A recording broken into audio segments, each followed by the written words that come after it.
Okay, welcome, and thank you very much for coming and not being dancing at the Opera Ball tonight. We're delighted. We didn't know we were afterwards. Okay, but anyway, my name is Angela Kane. I'm the Vice President of the IIP, and I've also worked for a long time at the United Nations, so there was a particular interest on my part to organize this, and I'm very delighted that we have three excellent panelists here, and let me introduce them quickly. To my right is Hannes Swoboda, who is, of course, the President of the IIP, and he is a very long time, very senior member of the European Parliament, but also has an interest, obviously, in not all things politics and global affairs, but also in the United Nations.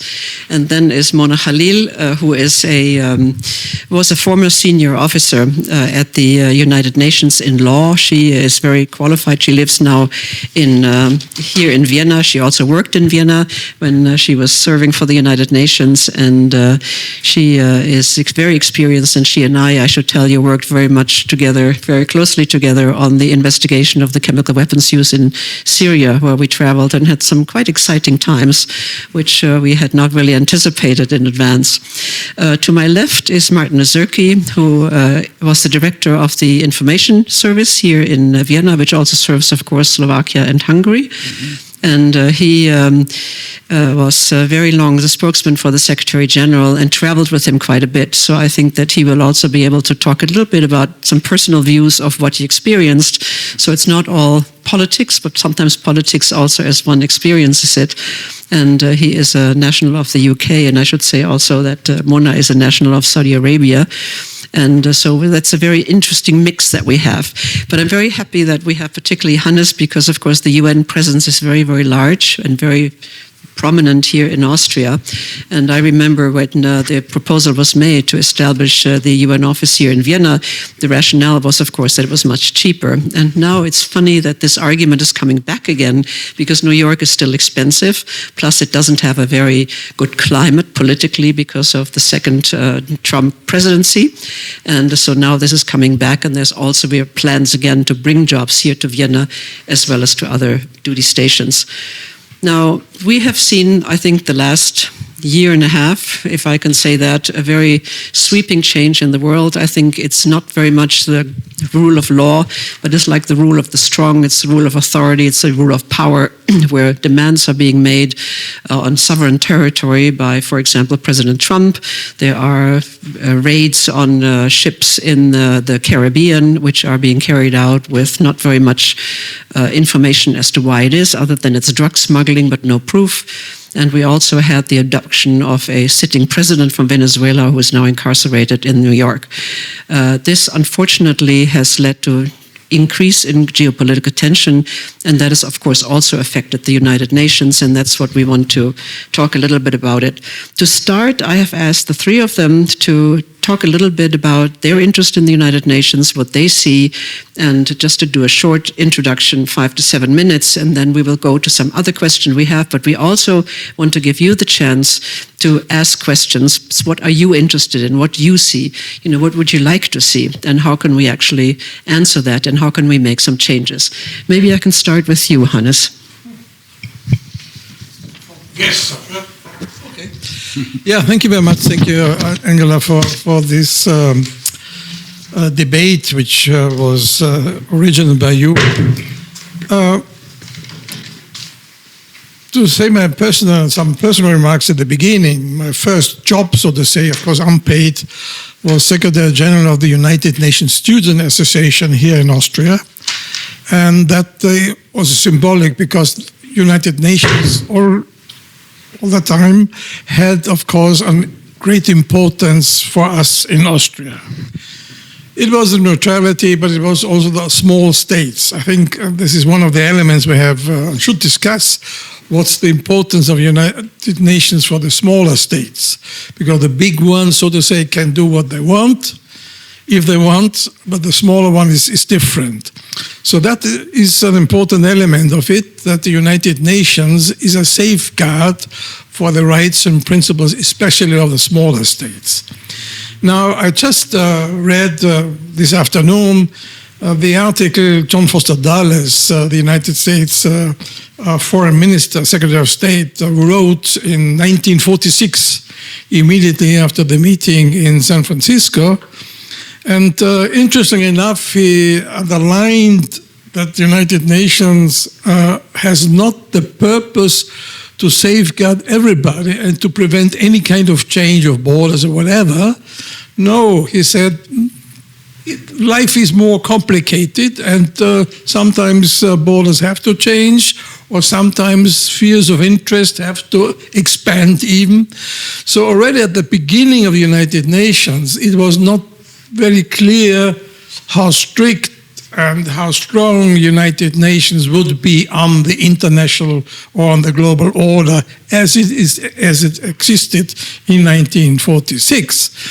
And in some way he made it clear now we have to recognize that the Soviet Union has a larger area than it should have, and we have to accept that. So the United Nations always was in a way pragmatic. To my point of view, maybe the colleagues have a different opinion. Also, of course, on the other hand, it was closely connected with international law. But with international law, which was developing in the years after the United Nations was developing itself. So for Austria and for our country, of course, United Nations, stability, international law, international rules were and are the basic element of a global order.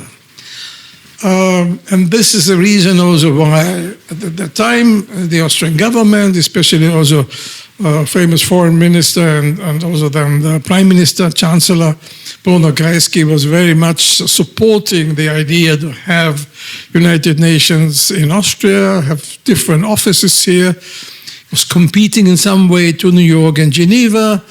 And of course, today it would not longer be possible to have 2 seats of the United Nations in Europe, but it was still the time of the European Western, if you want so, dominance also into global affairs and also into the international scene.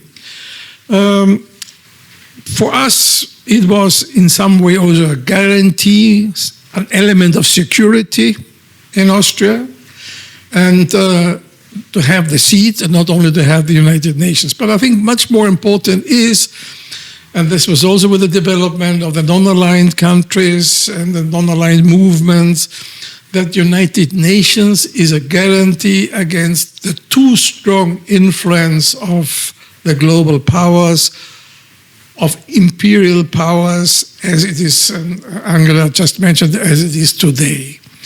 So the real alternative we are now standing before is having still United Nations, having a global order where at least the smaller countries have some say, especially, of course, in the General Assembly, or go back to the time where the empire decided what to do, and the zones of influence, especially, of course, for the United States, are the dominating elements of an international order. The United States, of course, always had this kind of idea that they are the guarantee. You can see the many good, better, worse foreign ministers. They always have this idea the international order is guaranteed by the United States. They are the guarantors. And of course, you can say that's the same for Marco Rubio and for Donald Trump. They say we are the guarantee of international order. But of course, it's a quite different international order as the United Nations tried to develop. I will come to some points later, perhaps, just to make it short. And this is the alternative we are today. And whoever, and that will be perhaps discussed later, also will be the Secretary General, and I would like to have a woman on top of it. The big issue is, do we find a personality who is able in that very, very complicated and complex area, in the area where United States is trying to get spheres of influence not only in Latin America but beyond, having this kind of ball of peace where Trump is trying to undermine, at least to undermine United Nations? Do we get a personality who is strong enough to counter that and who can collect a majority, at least, of states, a majority of governments to say no? If I see, for example, and I've always been strongly fighting for the independence of Kosovo, but if I see that the president of Kosovo has nothing else to do than immediately jump on the board of peace as it has been designed by Mr. Trump in order to get some favor from Mr. Trump, then this is the politics of today. And this is the politics which leads, according to my opinion, into a disaster. Thank you very much, Hannes. I think you already cut into a number of the issues that are going to come up also a little bit later, so we'll come back to that. But let me now turn to Mona, please. I think the first time I thought of the UN or of me potentially having a role in the UN, it's not on, was when I was 12. I was writing my first essay for an application for high school, and it was a natural thought that I would want to work for the UN. That was my goal. And it came out of three things. One was being an Arab woman, and my father had taught me not to dream little, but to dream big. And he always gave me examples of women who grew up to make a difference, and he wanted me to be one of those. My mother just wanted me to be happy and healthy, and that was enough for her. But my dad was the one who drove ambition and self-sufficiency in me. The second driver was being Palestinian origin and wanting a path to peace and justice, not only for individuals, but for the people of Palestine. And the path to that, to me, was through the UN. Through the UN Charter, through the Declaration on Human Rights, and that also was the path to world peace.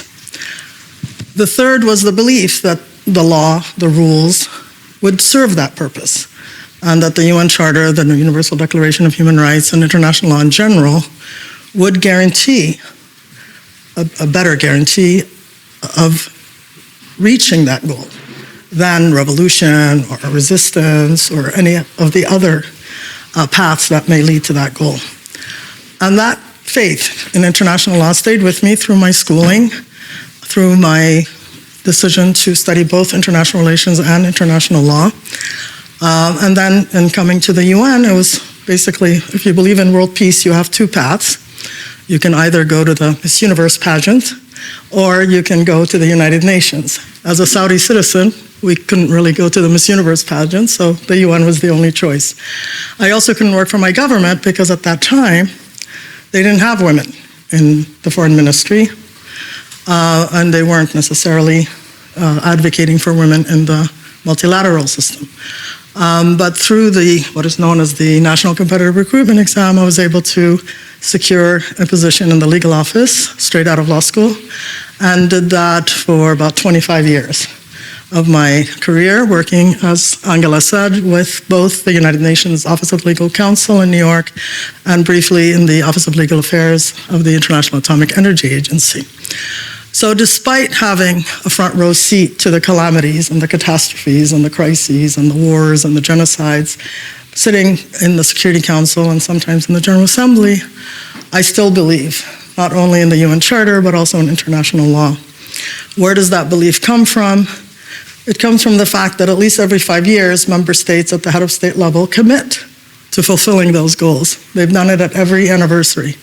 Where we find it lacking is in their implementation, in their belief that this is not just a moral and an idealistic or even a legal path to salvation, but actually a practical imperative for our salvation. That the people who founded the UN didn't do it because they believed in the better nature or the better angels. They did it because they knew it was the only way to save mankind from the scourge of war, like the 2 world wars, from the scourge of genocide, like the Holocaust. So for them, it wasn't moral or idealistic. It was a true path of survival, especially with the introduction of nuclear weapons at the end of World War II, that the only way to save mankind, then and now, is to believe in the efficacy, not just in the virtue of these principles. the prohibition on the use of force, the dignity and self-worth of every human being, the social advancement, socioeconomic advancement of peoples, the human rights of peoples, and ultimately, of course, international peace and security, and holding those who violate any of those things to account so that they do not pose a threat to international peace and security. I still believe in those things, and what we have today, unfortunately, are megalomaniac leaders in many places, primarily in the US and Russia, but not only in the US and Russia, who feel they're above these lessons of history, who feel they're above the law and are not to be held to account. And that, to me, is the true threat facing us today. Thank you very much, Mona. And I think that those of us sitting here on the podium, and I'm sure many of you in the audience also feel the same way, that we believe in the rule of law and not in the rule of the jungle, as it now seems to be coming up. But on the other hand, we do have to fight for what we believe in, and I think it's very hard. But now I'm going to turn to Martin Nazirki. Well, thank you very much for inviting me, and I really think you very eloquently described why many people, probably most, would want to join the UN, but your staying power and Angela's staying power show that very often people who do join have that very strong commitment. And Hannes, you've also described very eloquently the backdrop and the history for Austria, and also for more generally what we're facing at the moment. In a sense, I came at this in a different way, because I was a journalist for nearly 25 years. I was a foreign correspondent with Reuters news agency, reporting on many big events. And that shaped my thinking. It shaped the way that I looked at the world. And as I say, I did this job as a foreign correspondent in Moscow, in Berlin, in Seoul, in The Hague, and out of London too. I did it for nearly 25 years. And so that was at that point when I decided that I wanted to do something different. It was because I wanted to be able to use the experiences that I had in a different way. And the key for me was the human stories, because the law, the rules-based international order, ultimately it comes down to individuals and how that plays out in individuals' lives. And that had been my job in the past as a journalist, to try to tell those stories, to find people who could explain and describe and tell us what had happened. And I felt, first of all, with the OSCE, the Organization for Security and Cooperation in Europe, which is based here, of course, in Vienna. And that was, if you like, my transition. It was a kind of a bridge to the United Nations. And then when I did get the job as the spokesperson for Ban Ki-moon, the Secretary General at the time, and that was in 2009. One of my dear colleagues at Reuters wrote a kind of a blog piece saying that, and the headline was, "Dream Job or Snake Pit." And so, it was downhill from there, really. But I think the key thing for me, and what my colleague Patrick was trying to describe, was that for someone who's working in the communications business, in international organizations, yes, of course, this is a fantastic opportunity to be the spokesperson for the Secretary General, to speak on behalf of the United Nations. But also the snake pit part, and you were speaking about the rule of the jungle, the law of the jungle. There are many competing players, so not just journalists, but 193 member states, all of them watching the noon briefing that you did every day. And I remember distinctly, if it was ever anything to do with the Russian Federation, where we were out on a limb a little bit. I'd get back to my office, the phone would ring, and it would be the permanent representative of the Russian Federation, Ambassador Churkin, and I could tell how angry he was, whether he spoke English or Russian. But this was a way to illustrate that there were those two aspects of why I thought that I could help the United Nations, and I spoke at the beginning about human stories. I wanted not just to find a way to use the skills I had for the United Nations as best as I could, and it's for others to judge whether I succeeded at that, but I also wanted to help to put a more human face on the Secretary General, because he had an unfair rap. And I think, of course, the previous Secretary General, Kofi Annan, had been, he was a brilliant communicator, he was a very charismatic individual, he came from within the UN system. So the Secretary General Ban found it harder, not a native English speaker, Korean Foreign Service diplomat, officer, a different career trajectory altogether. But I felt that there was, frankly, I thought there was a certain prejudice that simply because he was not a native speaker, simply because he came from a certain culture, he was not as good a Secretary General, and that struck me as not living up amongst the member states as well, not just the media, to the values of the United Nations and the Charter. So I wanted to help to put a more human face on that, and I'm sure I could speak a little bit later about some of the ways that I tried to do that. But yes, I'm still with you, and we're going to talk about this now, I think. I'm very much a glass half full, not empty. Yeah. Thank you very much, Martin. And I think that several of you have probably met Secretary General Ban Ki-moon, but because he was also ambassador here in Austria, and he has the foundation with former President Fischer, so he comes quite regularly here. And I think that's, again, another memory that we have. Now, we have a number of questions, and I'm going to sort of go to the first one, which is addressed to all of you, and let me know who is the first one to pick it up. But we talked about the geopolitical tensions, and the question is, I mean, is this really, are these geopolitical tensions, are they to blame for the state of affairs at the United Nations right now? Or is the deadlock in the Security Council, which we read all the time in the press and in the media and the social media, that what is happening there is that things don't get accepted, they don't get passed, they get vetoed. There is a lot of disagreement there, and it does not look like this is a council that can actually safeguard peace and security as they were set up to be. So who wants to take that? Mona? Yeah.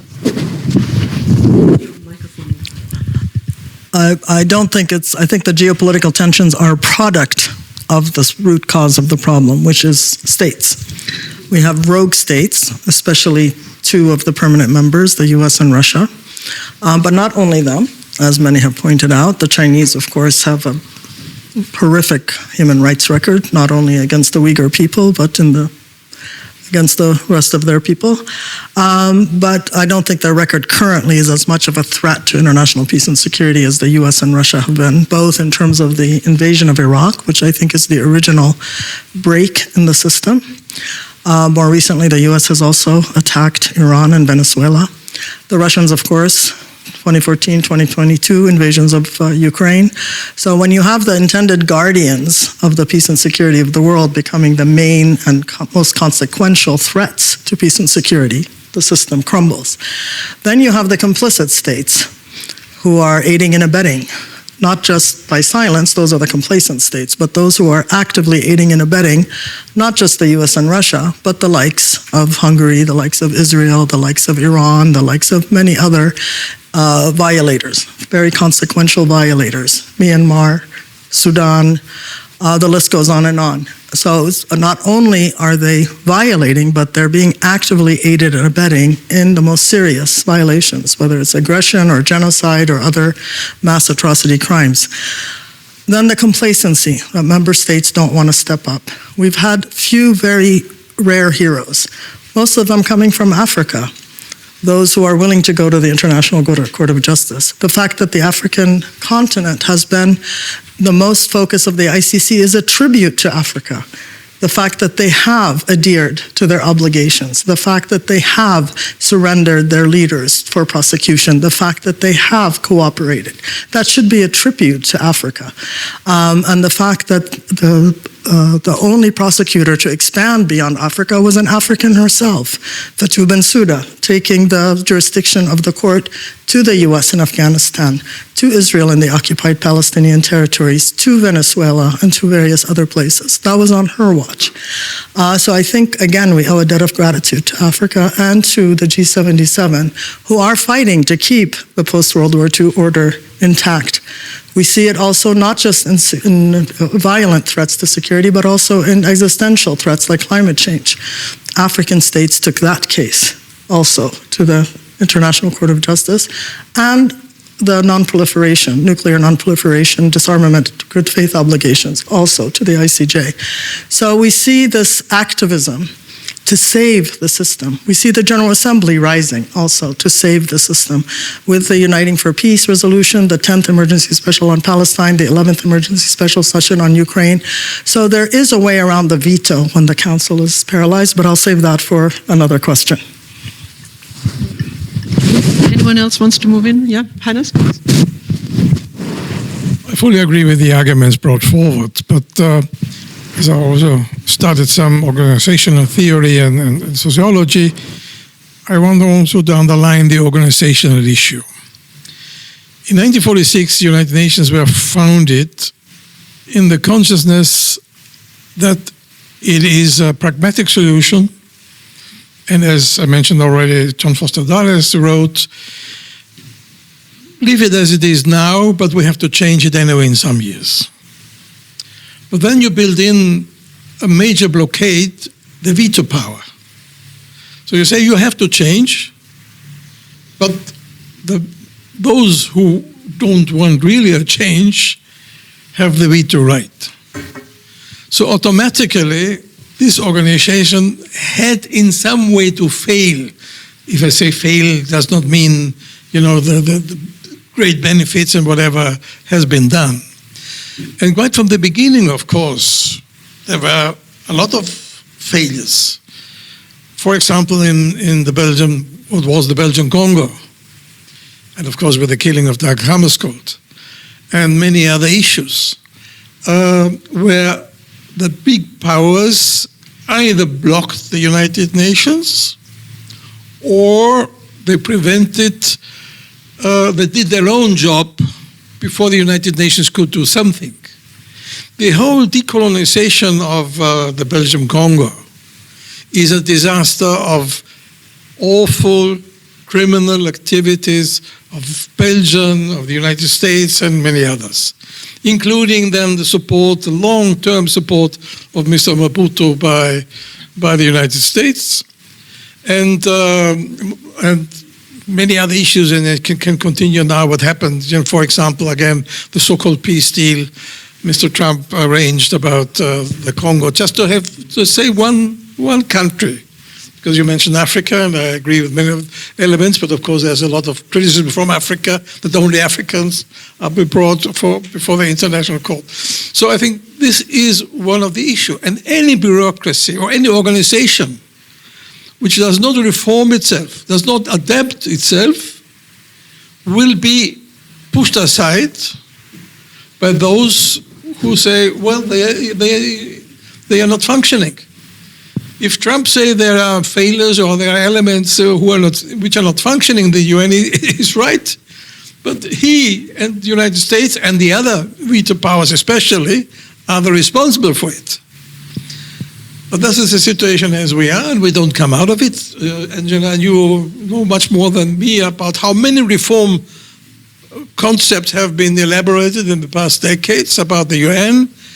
Then some of the European countries want to be members also of the Security Council, but the big one like India or many African countries or Indonesia, whatever you want, have much more right and should be represented much more than maybe Germany or some other countries who say, I want to be there as well.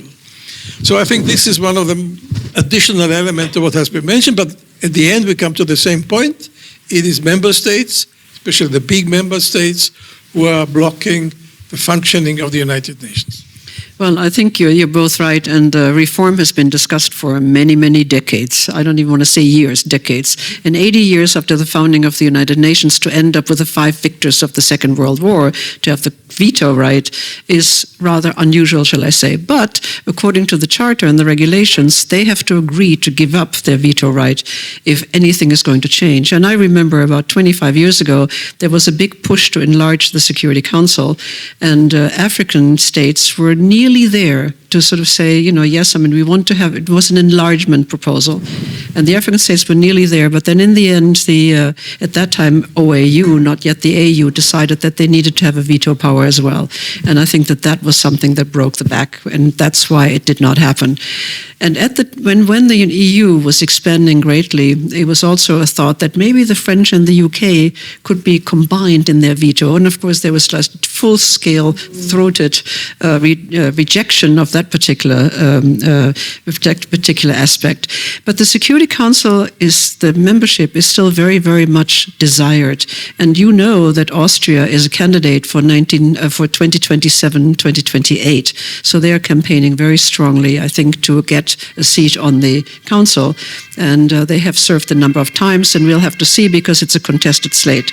But let me go on something else, because I don't know, Martin, if you have any views. For example, how could the council be expanded, or how could it be reformed? Is there any way that you think the discussion could move on, leaving the veto now a little bit aside?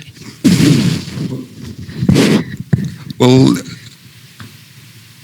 all the different presentations I gave to university students, the various times I spoke to school groups, and there's a number of the UN Visitor Service tour guides, and the head of the Visitor Service is here this evening, and I'm pretty sure, as I recall, it's one of the top questions you get. What about Security Council reform? So it does break through.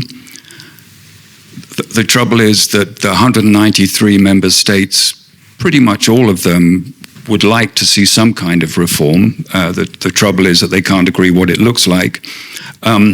However, again, with the glass still half full, I think, and it was actually with a lot of help from Austria, the permanent representative in New York at the time, for the Pact for the Future, which was agreed at the Summit of the Future in 2024.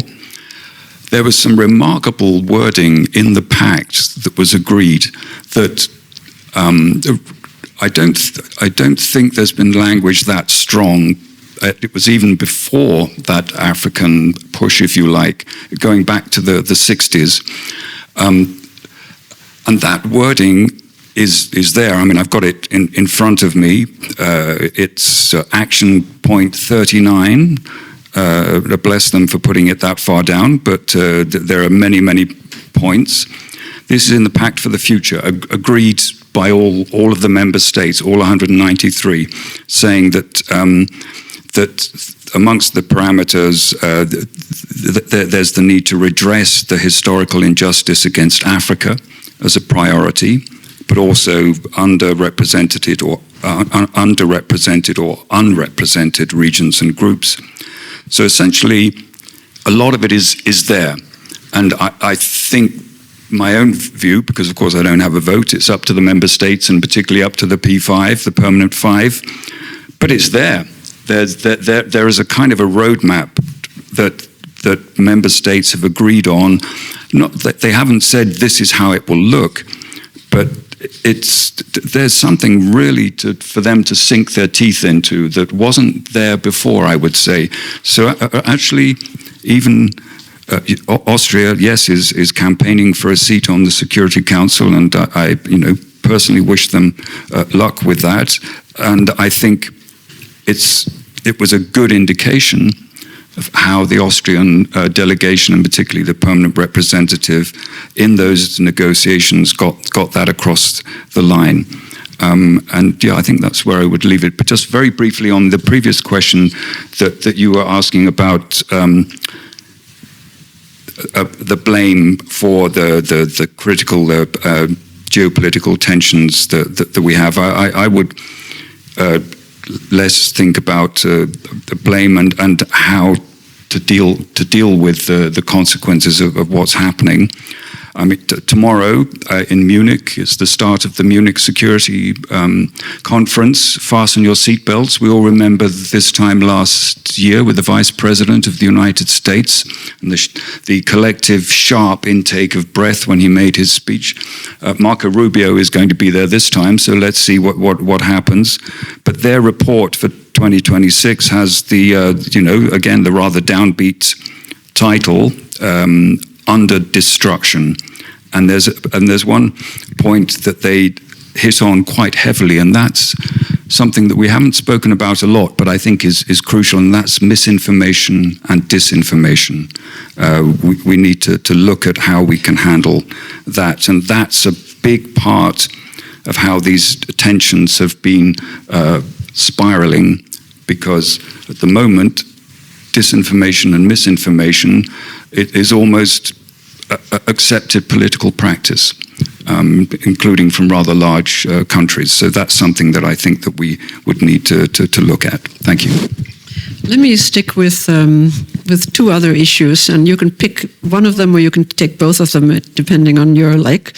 And one is the UN80 reform that the Secretary General is leading right now. You've heard that. I think there's a very severe financial crisis, primarily because of member states not paying their dues when they are supposed to, because they're supposed to be paid to the regular budget in the month of January. And, I know that the US is being singled out, but it's not the only country. There are other, for example, China is also behind. So let's be honest and look that in the face. It's not only one country. But on the other hand, the UN80 reform is one aspect. One wonders where that is going and exactly how it's being implemented. And I know there's a lot of unhappiness from what I hear among the staff in particular. And the other thing is that an aspect that Hannes already mentioned, and that was new proposals coming up in terms of reform, and that's the Board of Gaza. Now, of course, this was a resolution that was adopted by the Security Council, except not as a Board of Gaza, but rather as a temporary measure until the end of 27, benefiting the people of Gaza, which is now morphed into, or rather been transformed into a totally different aspect of governing, which comes all down to money and influential people, with President Trump, who calls himself the president for life of this particular board. So any of those two aspects that you'd like to pick up, please. Yeah. Just real quick on the reform of the council. I'm glad that you pay tribute to the two leaders of the intergovernmental Kuwait and Austria, Ambassador Axel Marcek and Ambassador Tariq Al-Banai, who did take it to a new level. The problem, however, is, as noted, you cannot achieve change without the ratification of the 5 permanent members.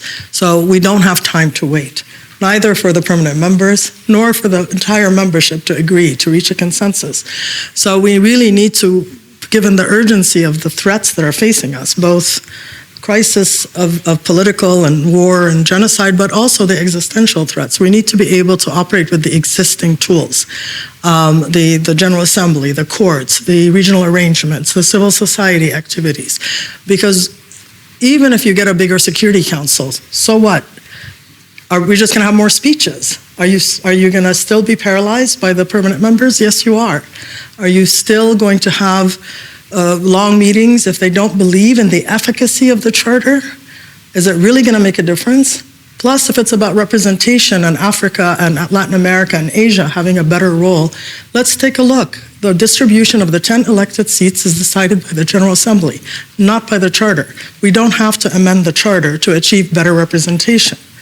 we can have a simple General Assembly resolution adopted by the required majority that will immediately alter the composition of those 10. Europe now has 3 out of the 5 permanent members. It has 5 out of the 15 seats, when it is less than 1/5 of the population of the planet. Already, that injustice can be easily fixed by assigning 1 more seat to either Asia or Africa, or a rotating seat between Asia and Africa. That can be done by the GA without amending the charter. That's just one thing. So bigger is not necessarily better.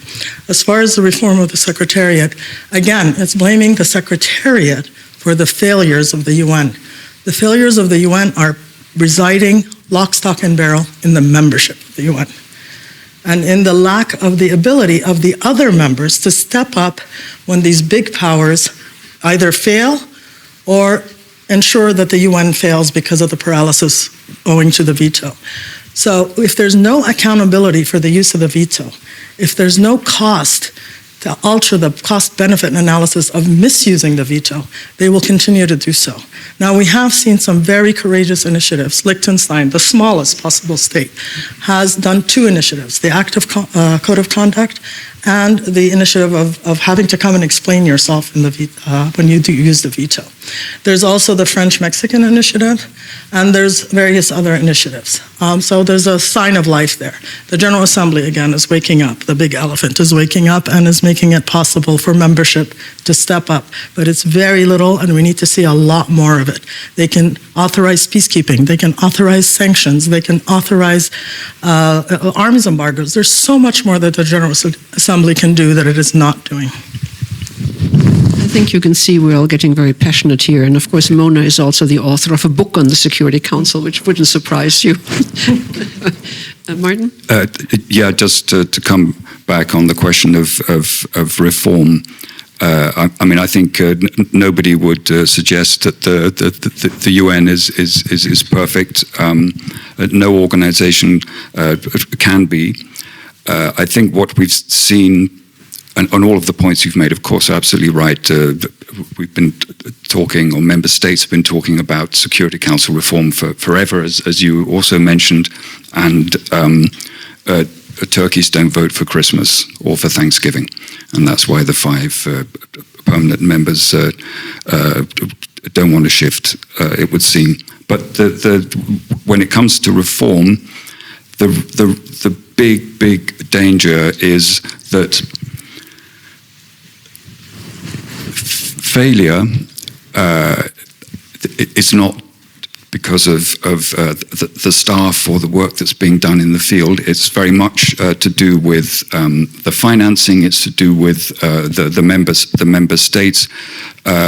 What troubles me in particular, and I'm sure it does you too, this already, the cuts, and it is not just the United States, you're right, that they pay a lion's share, but there are many other countries, including Austria, who've cut their budgets, the UK and many others. It's having a profound and immediate impact on people's lives, and people are losing their lives because funding has been cut. And so I often think, and also from my travels with the then Secretary General, wherever we went, and I visited dozens and dozens of countries with him, where you saw the real impact was people working in the field with the local population, and those were the stories that we wanted to tell, and we wanted the Secretary General to be able to highlight by visiting. That's where I really see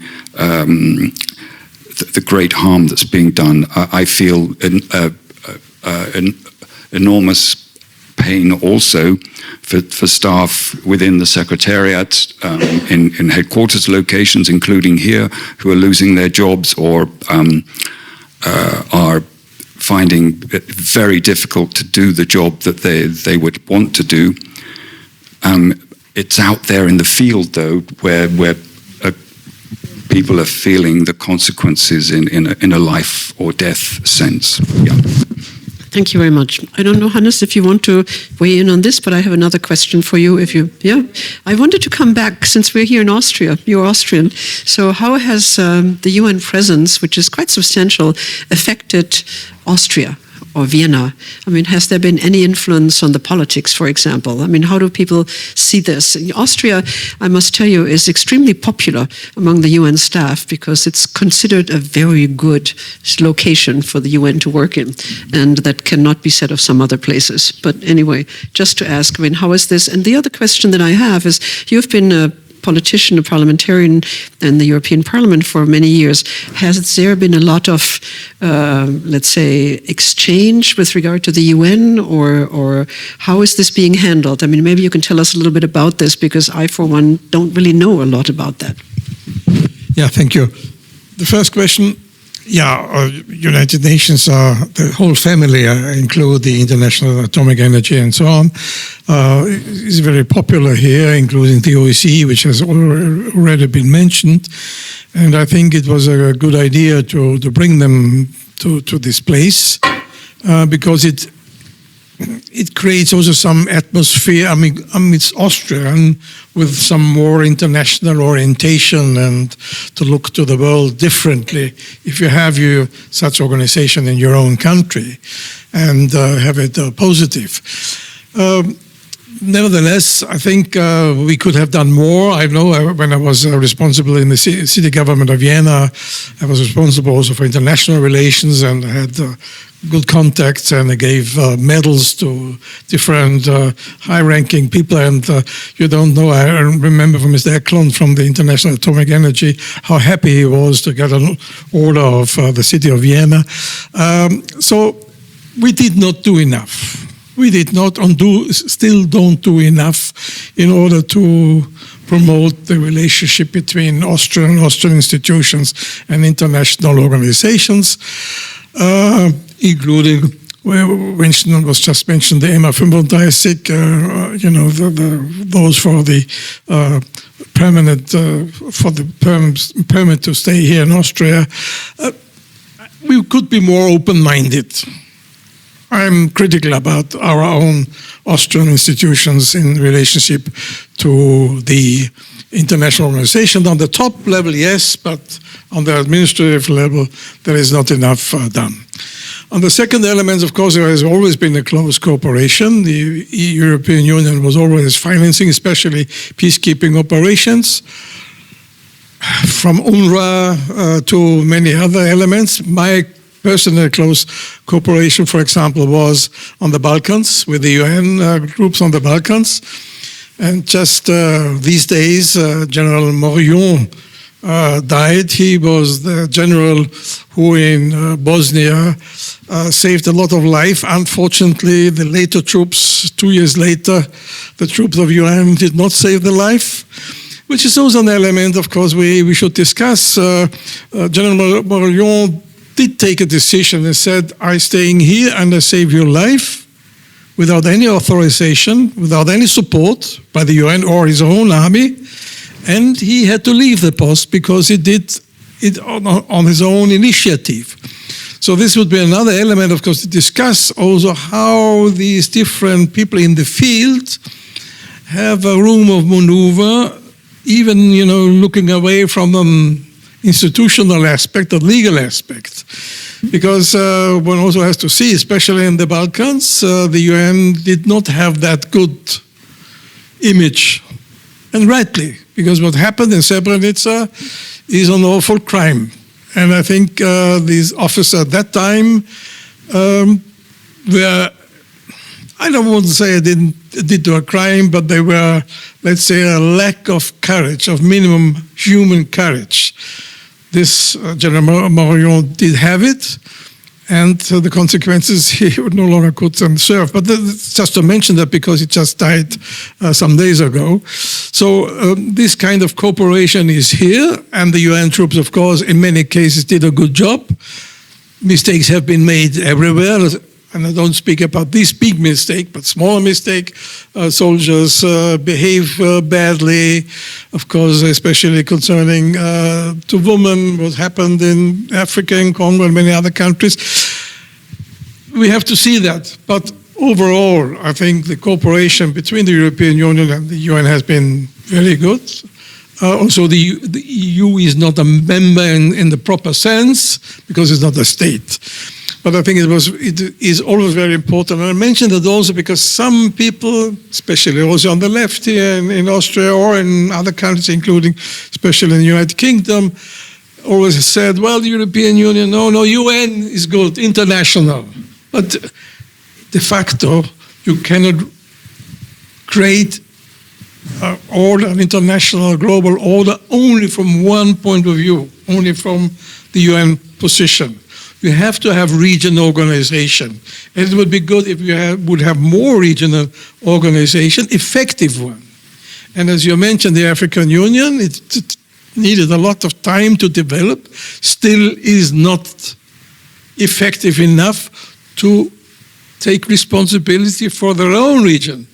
Because what happened between Rwanda and Congo, for example, or other places, but take this example, or Ethiopia, it would have been the task of the African Union to look for peace and settlement, and not only for UN and now even for Mr. Trump. So I think the UN should rely and should be able to rely much more on regional organization, but unfortunately, also even on a regional level, including the African Union, they are not able to do their job. Thank you, Hannes. I must make one pitch, and that is that basically the EU is the provider of a lot of voluntary funding for the UN and for the program. So that's always been very appreciated, but I agree with the other comments that you made. And you mentioned the power of an individual, and I think that's really, really relevant. And I think all of us who are worked at the UN have seen what a power one person can make, or how one person can lead. And I don't necessarily mean the Secretary General, but just in the general atmosphere of the people that you work with. And that brings me to my last point that I want to raise before I turn it over to you for questions, and that's the election of the Secretary General. Now, Austria earlier this week had a one-day event on the Women, Peace and Security agenda, meaning basically supporting the resolution that was adopted in 2020. In 2000, it's basically 25 years. There's been a lot of backsliding, again, also in the Security Council, of which it is a topic. But of course, the big question in everyone's mind is now, this is the year in which a new Secretary General is elected, and will it be a woman? So I don't know that I need to turn this over to you. I'm going to ask Mona to have a view on this, and I think you can explain where the person, what the regional distribution, etc. That would be useful. In my opinion, regional distribution should be set aside in favor of finding the best woman for the job. It's time, it's high time. And it being the 10th Secretary General would be a good time to have a female lead the organization and sit at the helm of the organization. Part of me hesitates to advocate for that, however, because I find it rather unfair that now that 9 men have destroyed the UN and destroyed the world, that it's time for a woman to come and clean it up. But hopefully we'll find the right one to do that, because the last thing we need is, whenever it's the woman, they ask, is there competence? Is there support? Nobody asks that when it's a male candidate. Nobody asked that when it was Ban Ki-moon. Nobody asked that when Guterres, who exhibited great courage and great charisma during the hearings, but has not shown any of that courage and charisma during his leadership of the organization for 2 terms. I have to say it's been a huge disappointment. He has the attributes. He just hasn't applied them very well. And part of that may be that he's constrained by the fact that Trump has been president twice during his tenure. But I didn't see any courage during Biden's years either. So I don't want to give him that much of a benefit of the doubt. However, I have to say, while I have supported the UN and I continue to support the UN, I resigned from the UN in 2015, 2016, precisely because I felt that we were capitulating to the principles of power and not upholding the power of principles. As long as we are willing to capitulate not just our principles, but our intended role, whether it's the member states, the Secretary General, the Security Council, the General Assembly, then the UN becomes in the service of the opposite of what is intended. It is not meant to be we the governments or we the states or we the permanent members. It's we the peoples. And when we forget that, then we are not in the service. We're probably not even a failing part of the solution. We may be part of the problem. And when I started feeling that way, I realized I had to leave. Not because I stopped believing in the UN, but I felt I could defend the UN better outside the UN than inside the UN. Situations in Haiti, in the DRC, in Central African Republic, and many other places made me believe that we were becoming part of the problem.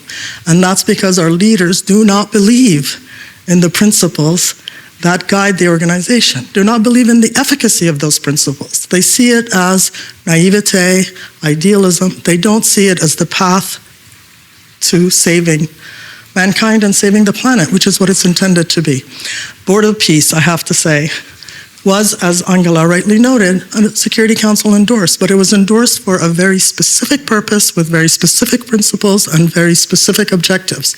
The Board of Peace that was launched in Davos a few weeks ago is none of those things.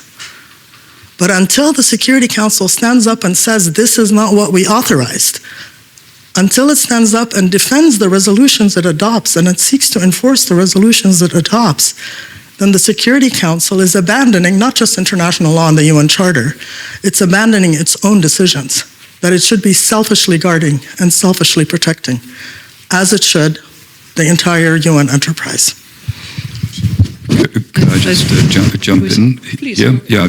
Just very briefly on the selection of the next Secretary General, because of course it's not an election at all, and yes, it's high time that a woman should be a Secretary General, and I agree with you that many of the points that are made about a woman being Secretary General would never be raised with a man. And that's, of course, ridiculous. My concern is that once again, it's down to the permanent 5 members of the Security Council.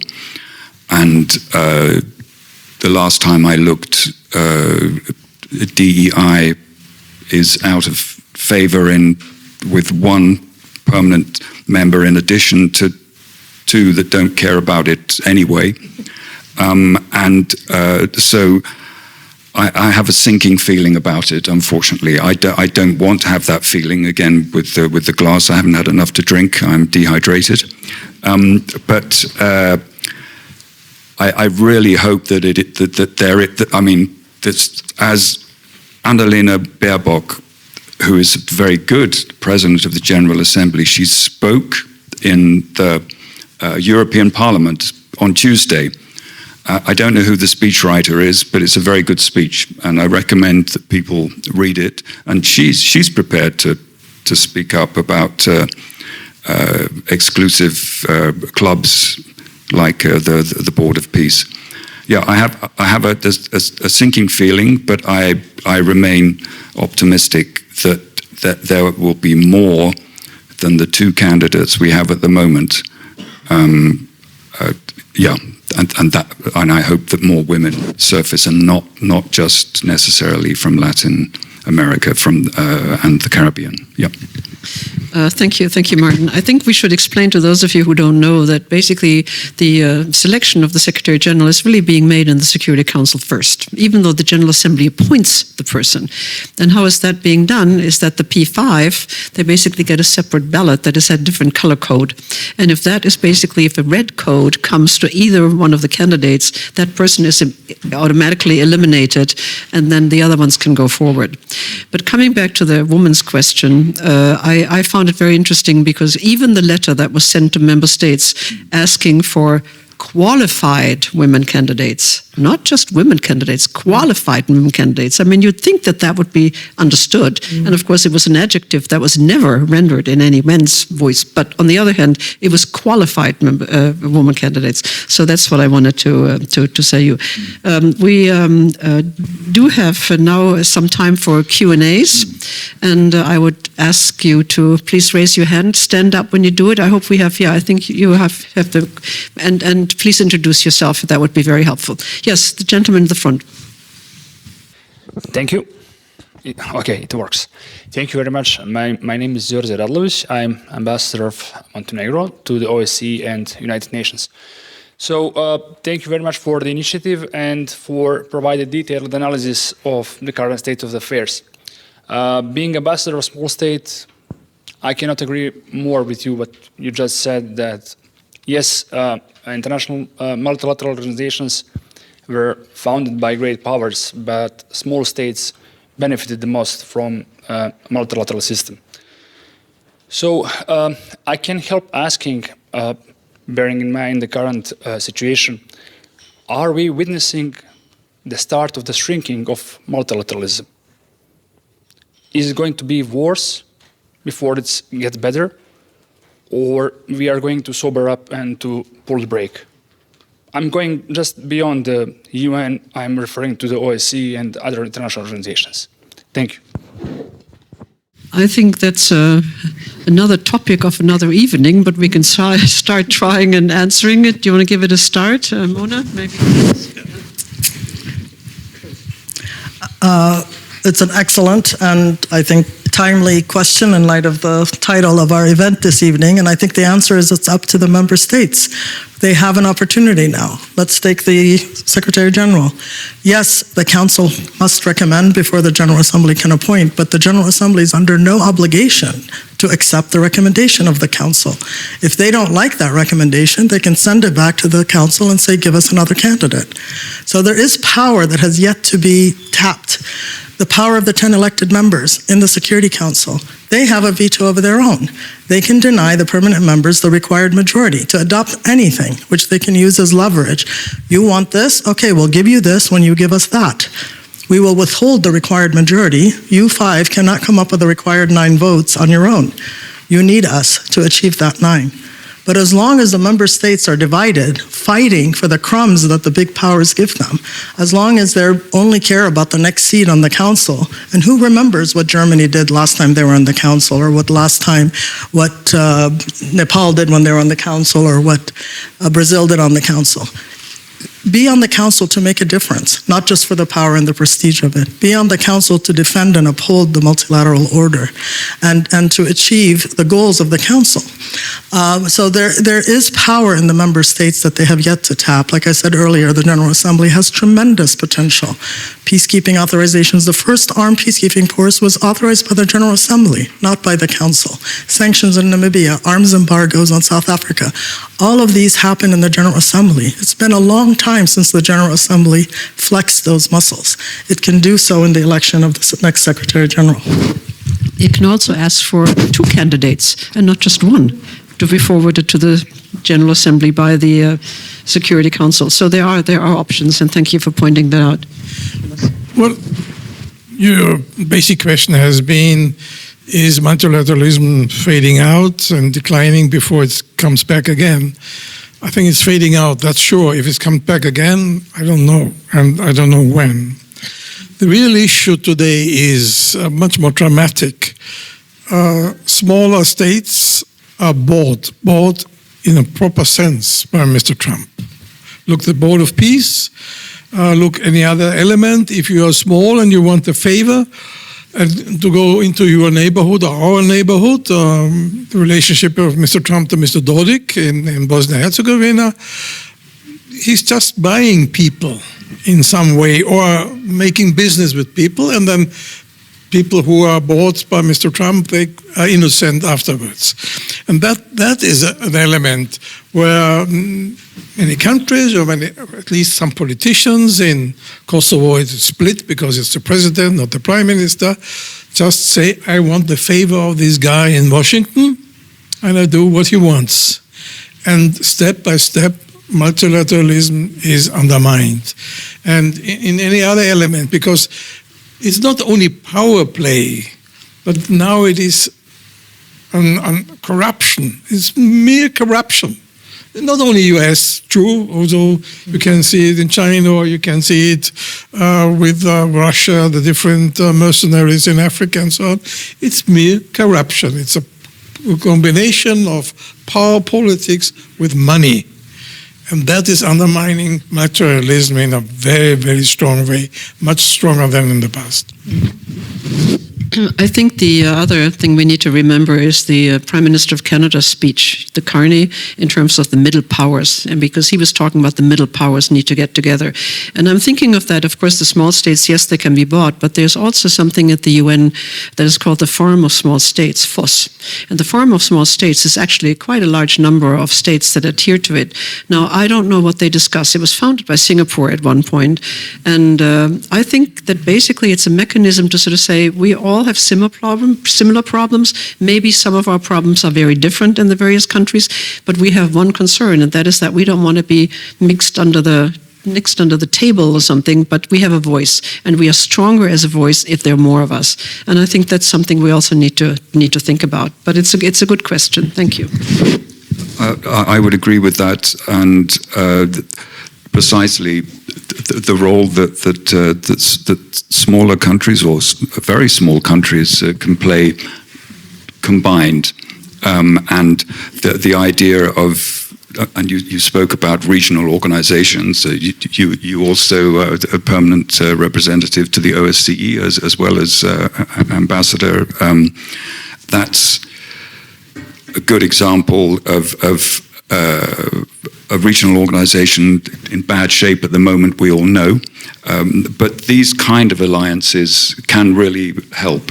And I think that for the United Nations, and the reason the President of the General Assembly was in the European Parliament just the other day was precisely, and I'm not her spokesperson, of course, it just struck me as a very good encapsulation of what needs to happen, and that is precisely for the different regions to recognize their worth and that they can collectively and across regions, if you look at different trade deals, if you look at different alliances that have been forming, if you look at Mark Carney's speech, you can see that there is a way to push back against essentially being bullied in the geopolitical arena. So there is, yes, it's on the way down. I feel that there is a way back. I think that the United Nations continues to play that role. It's going through very difficult times, financially, politically, but it can come back. And again, as you said, Mona, and as the charter says, it's that we the peoples, and as I said earlier on, it's about always keeping in mind not the rarefied atmosphere in New York or the rarefied atmosphere in the Board of Governors at the International Atomic Energy Agency. It's about keeping firmly in mind that little girl in the refugee camp in Cox's Bazar, or the little boy in running in the rubble in Gaza, or the old lady who's yet again without power in Ukraine. That's how we need to think of it, and that's how we can help to build back better, I think. Thank you for that, Martin. Now let me open it up. We had someone in the back there. Yes, let's and then.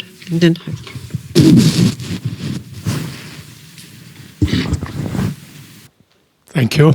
My name is Haller. I'm a sociologist from University of Graz and Austrian Academy of Sciences. I found this very interesting. I have two comments on the United Nations and the change of the world order. I agree fully with you that the veto power is a big problem. But I doubt if the remove of this veto power would change anything. Think of the Russian aggression against Ukraine. Without veto power, what could have the United Nations do? Send troops there. The majority of the members has condemned that, rightly not. The United cannot more do. She would have to be a big army to fight against Russia or against United States. Impossible. As long as we have these big powers, the United Nations can only have symbolic power. And I think that's very important, respected all over the world.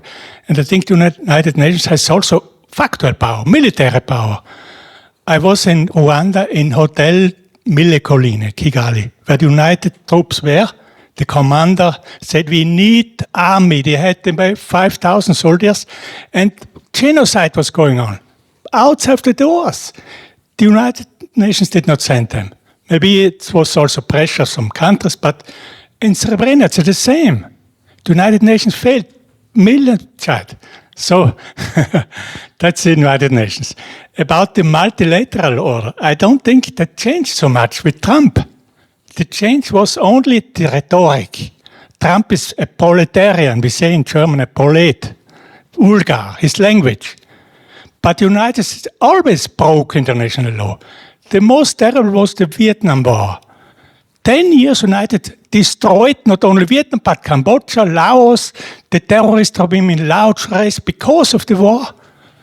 You must look in Saigon, the Memorial Museum of War Remnants. It's incredible. In 4 floors you can see. I never have seen it. We have started with Hannes in Vienna against demonstration, against American invasion in Vietnam. But what you see there, it's incredible. That's much worse than that Russia now does in Ukraine. So, conclusion, we can expect, Hannes, you mentioned the personality are very important, I think, in politics. Trump is elected for now 3 more years, but he will go. And as long as he is, we should stick with the United Nations. And we can also not say that large powers are always bad. The United Nations was established mainly also because of American initiative. President Roosevelt in the Atlantic Charter with Churchill 2 years before the end of World War, they issued a statement which was the basis of the United Nations. He died then, but his wife was very important also in establishing the statutes. Okay, thank you very much. Thank you very much. I want to, because we have time constraints, there was someone behind there. Did you raise the hand? Yeah, you did, right? Yeah, why don't you get the microphone and then we pass it on to Heinz. Thank you. Mr. Pavlov Alexander, United Nations Association, Austria. There's many.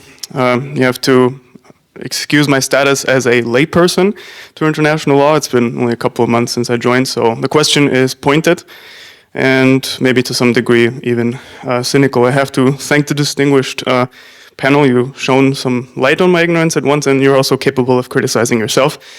Not something you see every day.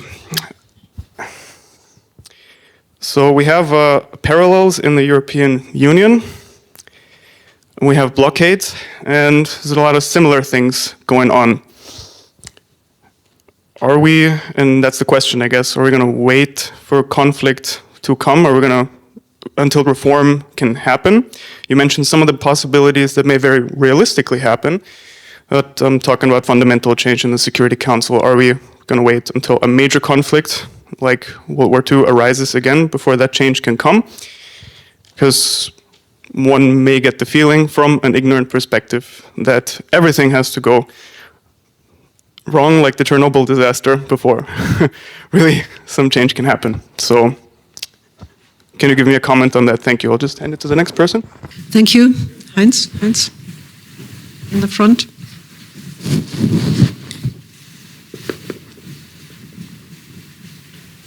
Great. Thank you for the wonderful presentations.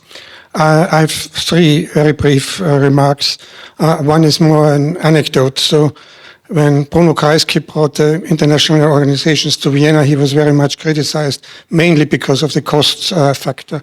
But one of his argument was, and that is forgotten today, that in a great power conflict, Austria with the international organizations might be saved because big powers need a negotiation place. I guess his broader agenda was to bring the nuclear weapon states to commit themselves to negative security guarantees, that nuclear weapon states don't use nuclear weapons against non-nuclear weapons, small nuclear, non-nuclear weapon states. So I think that's still on the agenda. So negative security negatives are still, they might come back to the United Nations at some point at the arms control agenda. Second, I think that goes to Hannes. Austria is the only country in the European Union with a seat of the United Nations. So I think Austria has a special responsibility here in the European Union.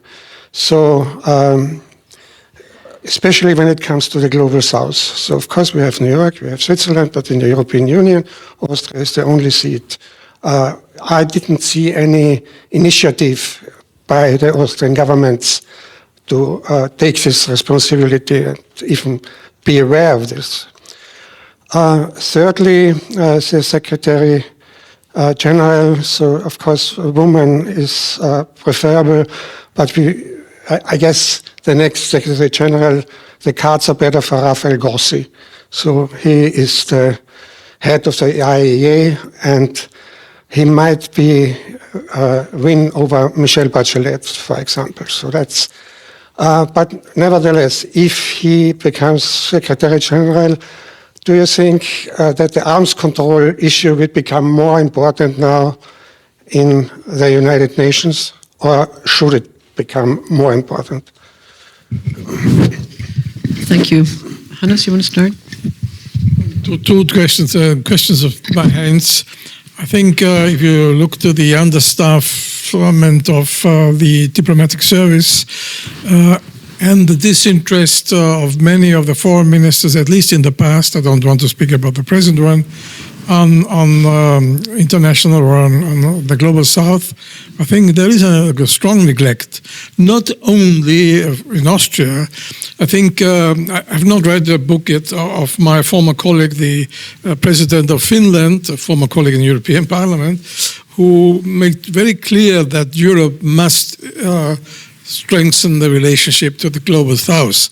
And some of the difficulties European Union is now is also because it did not do enough in the past on strengthening the relationship with the global south inside the UN family, but also outside the UN family. I think that's a big issue.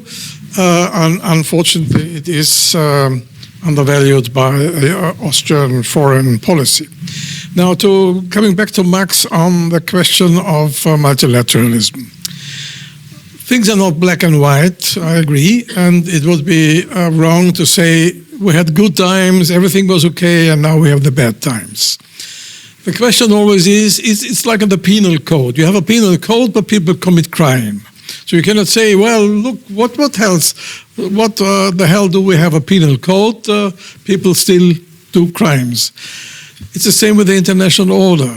But once you say international law, I don't mind. I even will sanction people like the judges in The Hague who fight for international law, who do their job, and it's a disaster. And that is not that there's a big break between former times, everything has been okay, and now we have difficulties and a breakthrough to the international law.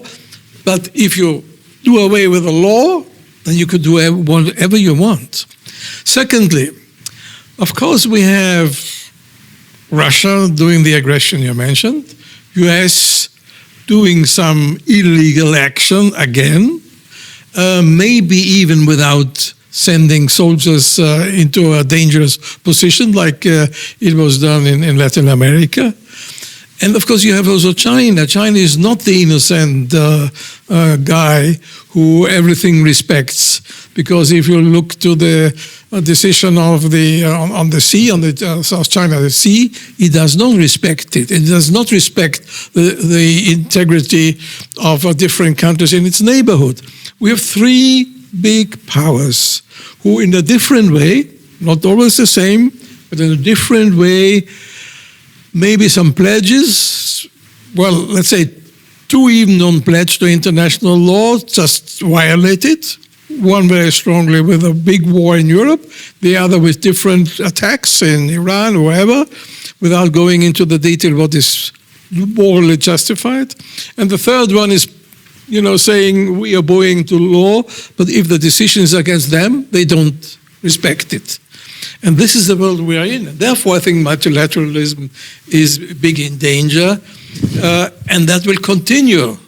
Because even with the fight, and especially with the fight, the technological and economic fight between the United States and China, they will compete also in non-appliance to international law, if it is necessary for them. And that's the reason why I think still it is a breakthrough. It's still what we could call, a cut into the development, that we're really going backwards enormously and very, very strongly. And you say Trump will disappear. Yes, he will disappear as a president. Maybe, maybe not. We're not so sure with him. I think he has other conviction. But the orientation he gave the United States already now will not disappear totally. It will be more soft, more friendly perhaps, but it will not disappear. I'm doubtful that it will be just after Trump era will be totally different. No, there is some vital, decisive change in the US policy.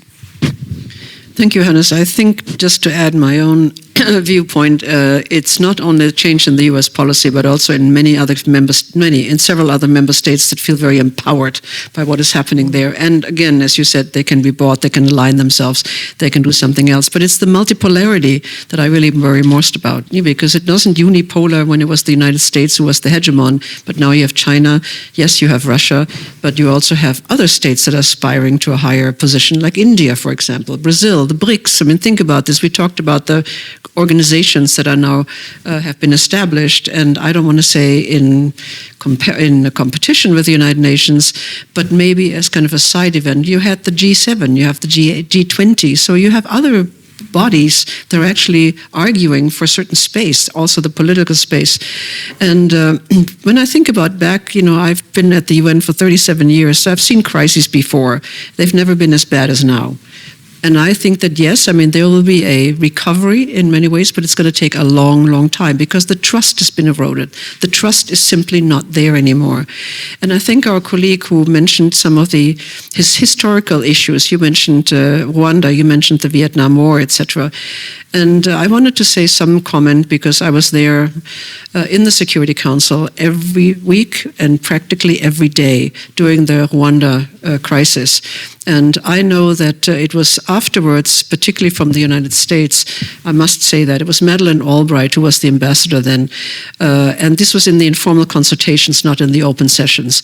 And basically the Canadian general who was in charge, he was there on the video screen, basically talking about how bad the situation was and what he needed from the Security Council. And basically, no one commented on that because the G word, the genocide word, was not to be used. And the history rewriting that happened afterwards, I thought was just disgusting, frankly, because we all knew what was happening. He was very, very clear. And as you know, he had a nervous breakdown, and became a mental patient, basically, because it was so much affecting him. But he was very crisp. He was very clear. This is what was happening. And, this was, at the same time with Srebrenica was happening in the former Yugoslavia, etc. It was a very bad time for the United Nations. But thank you very much for reminding us of that. Yes, it must have been quite something to see that unfold in the council, knowing, of course, the atrocities that were going on, the genocide that was unfolding. I wanted to come back to kind of combine the two last questions. You mentioned that you're relatively new to the game and cynical. Not at all. Not at all. I think you made a very good point about do we wait until it's too late? And Heinz, you also mentioned something that we didn't really speak about terribly much about arms control or the lack of it. And you mentioned technology. We didn't really speak very much about artificial intelligence, about AI, and that's behind a lot of this as well. I wouldn't comment on who's going to be Secretary General. That's why, or perhaps I am, because I'm asking for more candidates. But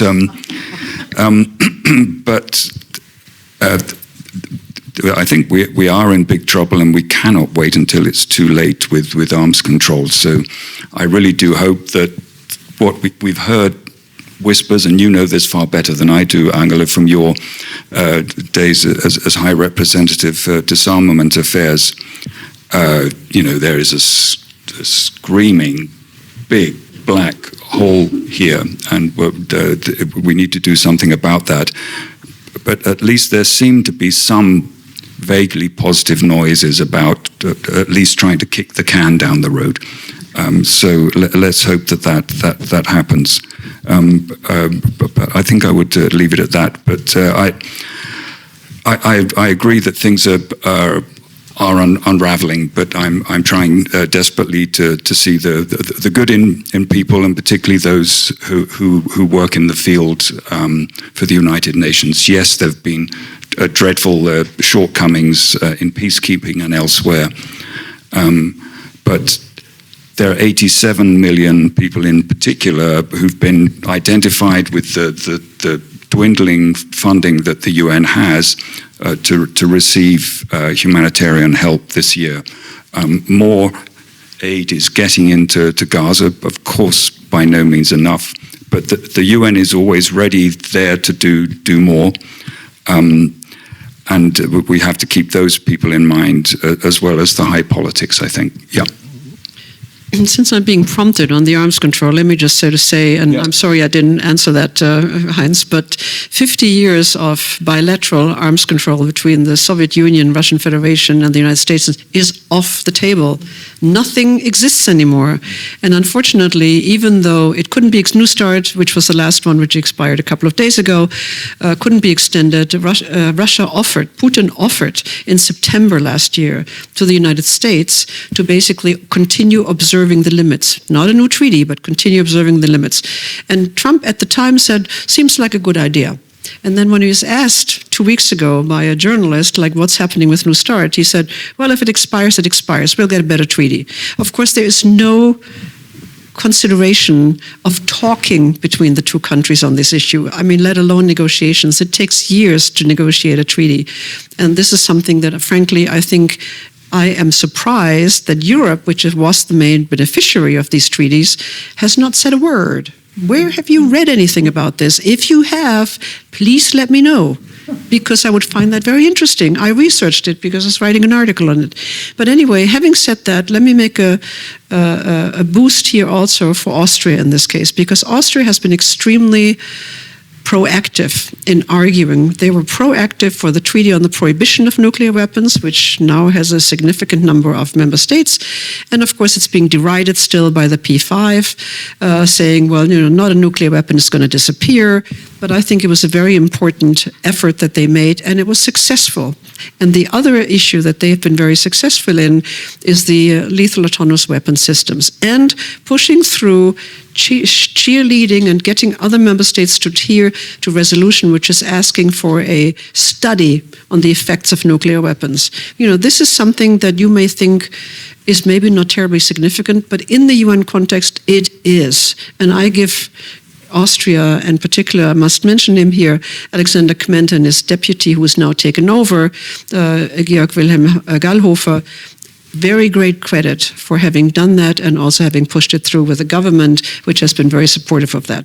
Now, I wish I could take more questions, but I do want to say we have some snacks and a glass of wine, and I know you're all dehydrated, having sat here for